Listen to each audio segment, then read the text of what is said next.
सो क्या हाल है गाइस।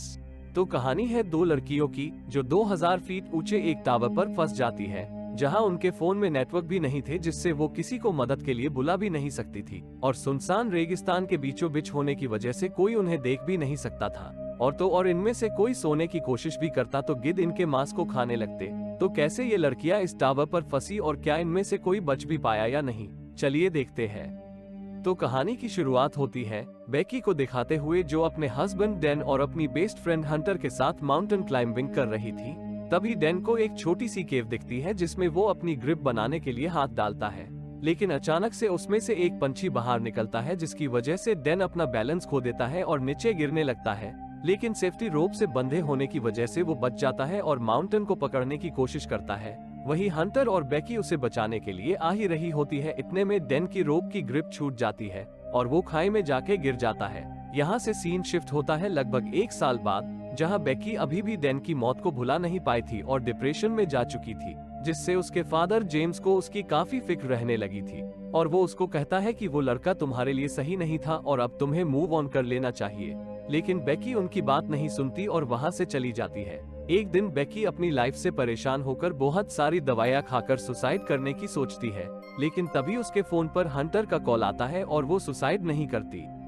और अगले दिन हंटर बेकी के घर उससे मिलने आती है और उसे इस डिप्रेशन से बाहर निकालने के लिए उससे कहती है कि उसने B67 टीवी टावर पे क्लाइंब करने का प्लान बनाया है, जो कि यूनाइटेड स्टेट्स का चौथा सबसे ऊंचा टावर है, और तुम भी मेरे साथ चल रही हो। क्योंकि हंटर जानती थी कि बेकी को ऐसी एडवेंचरस जगह पे जाना पसंद था और एक यही रास्ता था उसे इस डिप्रेशन से निकालने का। लेकिन बेकी काफी दुखी थी, इसलिए वो हंटर के इस ऑफर को मना कर देती है। लेकिन अगली सुबह जब बेकी उठ के अपनी दवाइयाँ लेने जाती है, तो वो थोड़ा सोच के डिसाइड करती है कि उसे हंटर के साथ क्लाइंबिंग पे जाना चाहिए, और वो हंटर को हाँ बोल देती है। दोनों उस टावर की ओर निकल पड़ते हैं। रास्ते में बेकी हंटर के फोन में पुरानी फोटोज देखने लगती है। तभी एक फोटो में वो नोटिस करती है कि हंटर के कंधे पे एक लड़के का हाथ था, जिसपे बेकी हंटर से पूछती है उस लड़के के बारे में, लेकिन हंटर उसे सिर्फ एक दोस्त बता के बात खत्म कर देती है। काफी देर ड्राइव करने के बाद दोनों ही एक होटल में रेस्ट के लिए रुकते हैं, जहां हंटर उसे बताती है कि वो अब एक यूट्यूब व्लॉगर है और वहीं से अपना घूमने फिरने का खर्चा निकालती है। और तभी बेकी की नजर विंडो से बाहर उस टीवी टावर पर पड़ती है जहां वो दोनों जाने वाले थे। हंटर बेकी को बताती है कि ये यूनाइटेड स्टेट्स का सबसे ऊंचा टावर हुआ करता था, लेकिन अब ये सिर्फ एक ढांचा है और अगली सर्दियों में इसे तोड़ दिया जाएगा।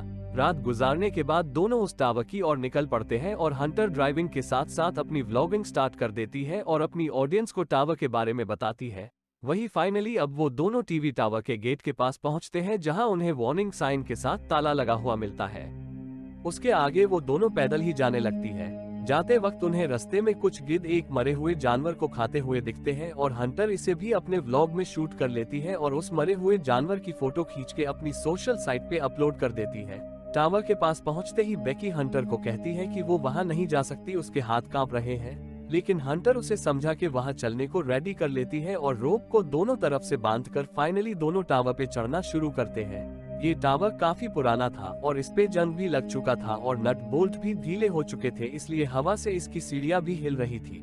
थोड़ी ऊपर चढ़ते ही सीढ़ी का एक हिस्सा टूट के नीचे जा गिरता है, जिससे बेकी थोड़ा डर जाती है, लेकिन वो हिम्मत करके फिर से टावर पर चढ़ने लगती है। और आधा रास्ता मतलब कि 1000 फीट चढ़ने के बाद वो एक ब्रेक लेते हैं और इतनी ऊपर से शहर बहुत ही छोटा लगता है। और ऐसे ही करते करते वो 1800 फीट तक चढ़ जाते हैं और अब सिर्फ 200 फीट ही बचा था और बची हुई 200 फीट की सीढ़ियां बाहर की तरफ थी। और बेकी को अब और डर लगने लगा था, क्योंकि वहां हवा का प्रेशर बहुत तेज था और साथ ही साथ टावर के पुराने होने की वजह से सीढ़ी के नट बोल्ट एक एक करके अपने आप निकलने लगे थे। लेकिन इस बात से अनजान दोनों ऊपर चढ़े जा रहे थे और ऐसे ही वो दोनों उस टावर के टॉप तक पहुंच जाते हैं। वहां पहुंचते ही दोनों सेल्फीज क्लिक करते हैं। अपनी ऑडियंस को एक अच्छा कंटेंट देने के लिए हंटर अब अपना ड्रोन उड़ाती है और टावर के सहारे एक हाथ से लटक जाती है और बेकी को भी सेम यही करने को कहती है, लेकिन बेकी उसको मना करती है, जिसपे हंटर उससे कहती है कि तुम्हारे डर को भगाने का ये सबसे अच्छा मौका है। बेकी वो स्टंट करती है और हंटर अपने व्लॉग के लिए उसकी और अपनी एक फोटो क्लिक कर लेती है। ऊपर आने के बाद बेकी बैग से डैन की अस्थियां निकालकर विसर्जित कर देती है और डैन को याद करके दोनों इमोशनल हो जाते हैं। इन सब के बाद अब दोनों डिसाइड करते हैं कि उन्हें अब नीचे चलना चाहिए और दोनों ही अपनी रोप को बांध लेती है। और फिर जैसे ही बेकी सीढ़ियों पे अपना पहला कदम रखती है तो सीढ़ियां हिलती हुई टूट के नीचे गिर जाती है और बेकी भी नीचे गिरने लगती है, पर सेफ्टी रोप की वजह से बच जाती है। और फिर किसी तरह हंटर उसे ऊपर खींच लेती है और ये सब उन्हें काफी एडवेंचरस लगता है। और फिर नीचे देखने पे उन्हें पता लगता है कि उनका नीचे उतरने का रास्ता खत्म हो चुका था और उनके फोन में भी नेटवर्क नहीं आ रहे थे। तभी बेकी को एक इमरजेंसी बॉक्स में एक दूरबीन और एक फ्लेयर गन मिलती है। वही बेकी देखती है कि उनका बैग भी नीचे डिस्क पे गिर चुका था जिसमें उनका पानी था। और ये सब देख बेकी हंटर पर भड़क जाती है, जिसपे हंटर उसे समझाते हुए कहती है कि सीढ़ियों की गिरने की आवाज सुन के जरूर कोई न कोई हमें बचाने आएगा और बस हमें यहाँ कुछ देर इंतजार करना होगा। वही हंटर को बेकी की लगी हुई चोट दिखती है जिसपे वो अपनी शर्ट बांध देती है और दोनों ही मदद के इंतजार में बैठ जाते हैं। और वही हंटर अपना व्लॉग स्टार्ट कर देती है जिसमें बेकी उससे पूछती है कि तुमने व्लॉग क्यों स्टार्ट किया, जिसपे हंटर के मुंह से डैन का नाम निकल जाता है, जिससे कि बेकी को हंटर पे थोड़ा शक होता है लेकिन वो उस बात को नजरअंदाज कर देती है।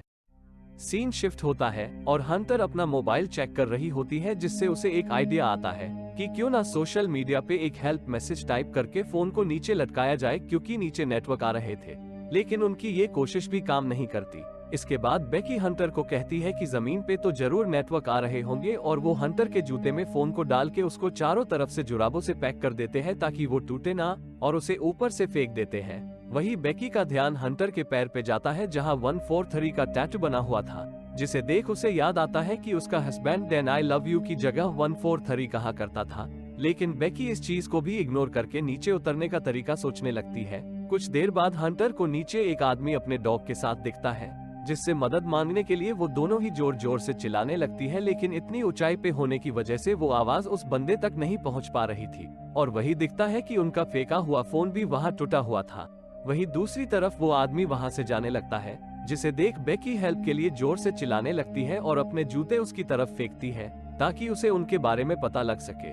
लेकिन फोन पे बात करने की वजह से वो आदमी उन चीजों पे इतना ध्यान नहीं देता और वहां से जाने लगता है। वही बेकी अब फ्लेयर गन चलाने लगती है, लेकिन हंटर उसे ये कह के रोक देती है कि हमारे पास एक ही मौका है और अगर हमने इसे अभी चला दिया तो किसी को ये दिखेगा भी नहीं। उसी दौरान हंटर वहाँ कुछ और लोगों को देखती है और बेकी से कहती है कि अंधेरा होते ही हम इन्हें फ्लेयर गन का सिग्नल देंगे जिससे वो हमें देख सके। अंधेरा होते ही बेकी फ्लेयर गन का इस्तेमाल करती है, जिससे कि वो लोग उन दोनों को देख लेते हैं और हंटर की गाड़ी की तरफ बढ़ने लगते हैं, जिससे वो दोनों ही बहुत खुश हो जाती है। लेकिन उनकी मदद करने के बजाय वो लोग हंटर की गाड़ी चुरा के ले जाते हैं। ये देख उनकी होप बिल्कुल टूट चुकी थी। वही बैठे बैठे बेकी हंटर से उसके पैर पे बने उस टैटू के बारे में पूछती है, जिसपे हंटर सब सच सच बता ही देती है कि उसका और डैन का 6 महीने का अफेयर रहा था और उसे बताती है कि वो डैन से काफी प्यार भी करती थी, लेकिन मैं तुम्हें और धोखा नहीं दे सकती थी, इसलिए मैंने डैन से ब्रेकअप कर लिया। बेकी ये सब कुछ सुन के काफी परेशान होती है कि उसकी बेस्ट फ्रेंड और उसके हस्बैंड दोनों ने उसको चीट किया। अगली सुबह होती है और दोनों ही काफी भूखे और प्यासे थे, इसलिए हंटर डिसाइड करती है कि वो नीचे जाके अपना बैग लेके आएगी, जिसके लिए वो अपनी सेफ्टी रोप को टावर से बांधकर नीचे उतरने लगती है। बैग से थोड़ी दूर पर ही रोप खत्म हो जाती है और हंटर अपनी रोप को खोल के उस डिस्क के ऊपर जंप कर देती है जहाँ वो बैग गिरा हुआ था। और तभी हंटर वापस आने के लिए अपनी सेल्फी स्टिक की मदद से बैग को रोप पर लटका देती है और खुद भी उसी रोप पे जंप कर देती है और बेकी को ऊपर खींचने के लिए कहती है। ऊपर आते वक्त हंटर की ग्रिप छूट जाती है, जिसे देख बेकी काफी सहम जाती है, क्योंकि कुछ इसी तरह उसने अपने हस्बैंड को भी खोया था। लेकिन बेकी के देखते ही हंटर उसे रोप पे लटकी हुई मिलती है, लेकिन अब हंटर के हाथों में काफी चोट लग चुकी थी और वो अब ऊपर नहीं चढ़ पा रही थी, तो वो बेकी को उसे ऊपर खींचने को कहती है और बड़ी मुश्किल से बेकी हंटर को ऊपर खींच पाती है।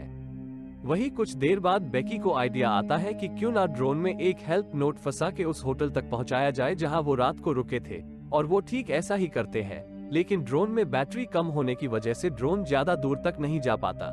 रात को बेकी को एक सपना आता है जिसमें वो देखती है कि हंटर मरी हुई है और गिद्ध उसके शरीर को खा रहे हैं। बेकी डर के उठ जाती है और जब उसे पता चलता है कि ये बस एक बुरा सपना था। अगली सुबह बेकी को आइडिया आता है कि टावर के इस पोल पर लगी लाइट से ड्रोन को चार्ज किया जा सकता है और उसे चार्ज करने के लिए वो ऊपर चढ़ जाती है और ड्रोन को पूरा चार्ज होने तक उसको वही पकड़कर लटकी रहती है। और यहाँ बुरी बात ये थी कि गिद्ध उस पर लगातार अटैक कर रहे थे, जिससे कि बेकी के हाथों से बैग नीचे गिर जाता है।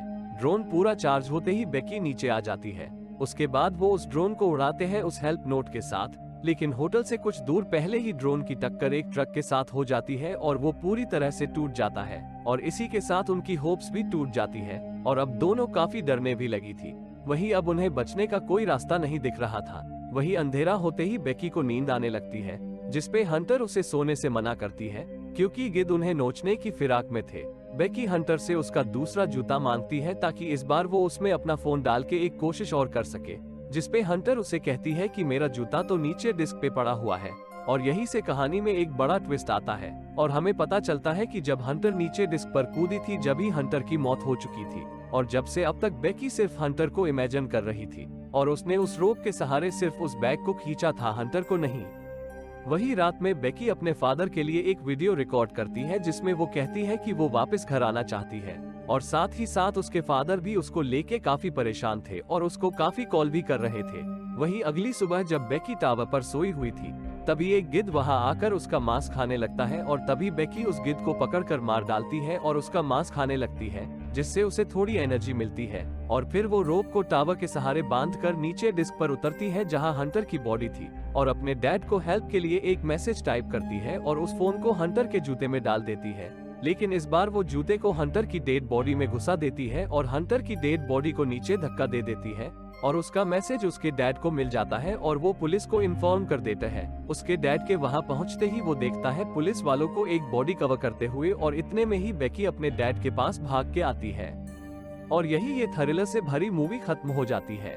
तो कमेंट में अपनी राय जरूर बताएं और नए हैं तो चैनल को सब्सक्राइब कर ले और वीडियो को लाइक करें।